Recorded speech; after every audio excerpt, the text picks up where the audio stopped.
ताज्या बातम्यांसाठी महान करेला सबस्क्राइब करा आणि बेल आयकॉनला क्लिक करा। अजितदादा पवार हे महायुतीचे प्रमुख नव्हते। माजी खासदार राजू शेट्टी। अजितदादा पवार हे महायुतीचे प्रमुख नव्हते।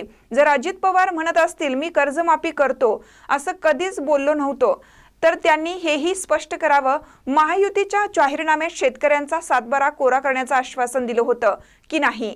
असं असेल तर महायुतीच्या जाहीरनाम्याशी माझा आणि पक्षाचा काहीही संबंध नाही हेही अजित पवारांनी स्पष्ट करावं।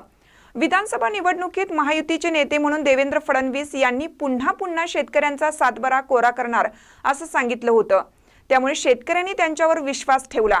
आता अजितदादांनी सांगावं, शेतकऱ्यांनी देवेंद्र फडणवीस यांच्यावर विश्वास ठेवून चूक केली का?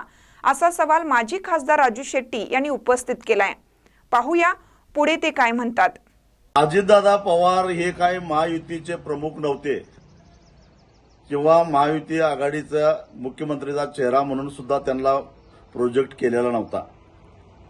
तरी सुद्धा अजितदादा पवार हे जर म्हणत असतील की मी कर्जमाफी करतो असं कधीच बोललो नव्हतो तर त्यांनी हेही स्पष्ट करावं, महायुतीनं जो जाहीरनामा प्रसारित केलेला होता त्या जाहीरनाम्यामध्ये शेतकऱ्यांचा सातबारा कोरा करायचं आश्वासन दिलेलं होतं की नाही? शेतकऱ्यांना हमीभावावर 20% अनुदान जादा द्यायचं कबूल केलं होतं का नाही?